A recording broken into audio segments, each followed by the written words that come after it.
But Israel has a PhD in deception, because it's Dajjal at the back of this, the mastermind. And Israel would not want to wage a big war and appear to the world naked, clearly, as an aggressor.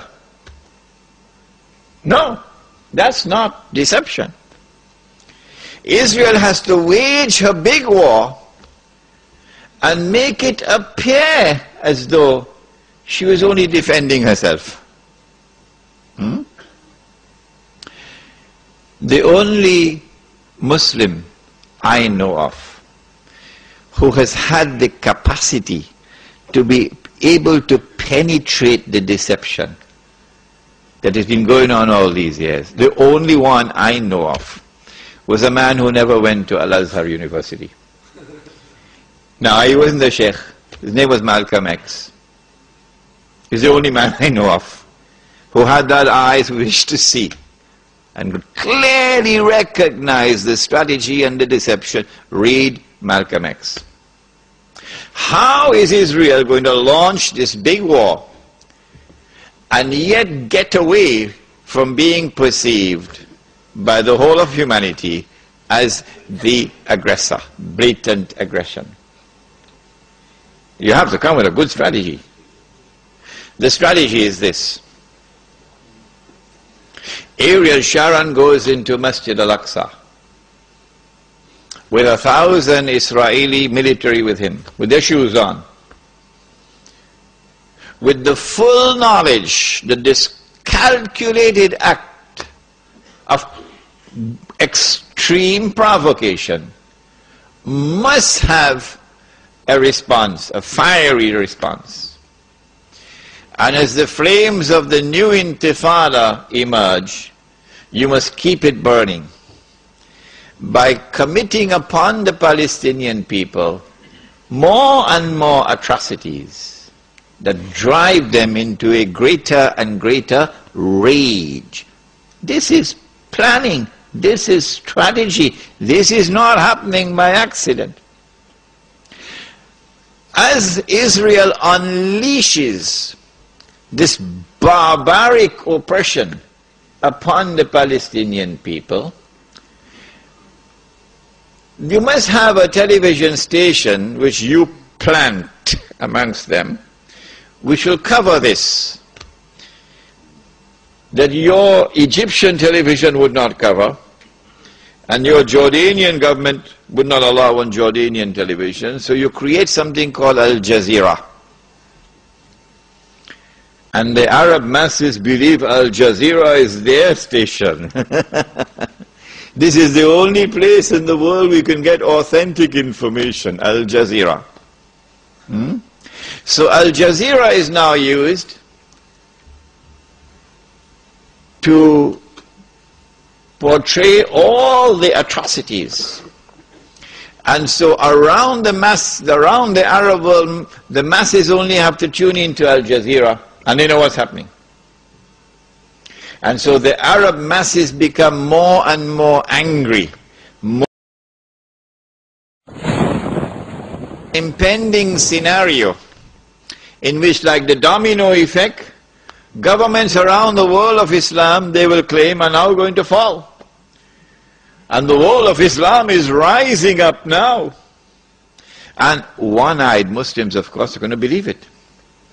The world of Islam is now going to rise up and all these governments are going to be swept away. And authentic governments representing the Muslim masses will now emerge. And therefore the Jews are going to have their throats cut. This is going to be the most dangerous moment in the entire life of the world of Jews. The media will portray it. If we don't do something, we will all be slaughtered by these Muslim fanatics. Yeah? I tell you, this will be drama worthy of Hollywood when it comes. Huh? They must be hating me now for revealing their secrets. It is in this scenario that Israel will say, we have to do something. If we just sit here and do nothing, the state of Israel will be destroyed and the Jews will all be slaughtered. What can we do? They call it a preemptive strike. A preemptive strike. But it won't be a preemptive strike. It will be the most dazzling display of the magnificent application of state-of-the-art military technology that will leave even Uncle Sam in the backyard.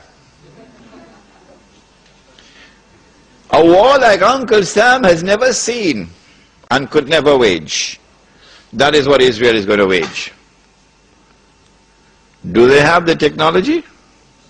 I believe they have technology that even Uncle Sam doesn't have. It will be a lightning strike. Israel has to put on this magnificent display of military power and state-of-the-art technology beyond anything else that the world has ever known, in order for Israel to impress upon mankind the validity of its credentials that is now going to become the new ruling state in the world. Before Fahad could even blink, the Israelis have taken over the Saudi oil fields, and the Iraqi and the Kuwaiti oil fields. The United States, of course, will make some noise, and Britain will make some noise, but will they send troops? No, of course not. The United Nations Security Council is now going to be used by the rest of the world, particularly Uncle Europe, and Uncle Japan, and the rest of the world. They will take the United Nations and seek to use the United Nations now to do something about this. Collective action to force Israel to withdraw. Because if Israel does not withdraw, Europe is going to be choked, Japan is going to be choked. And as the United Nations is now being used for the first time in its history, an attempt is being made to use the United Nations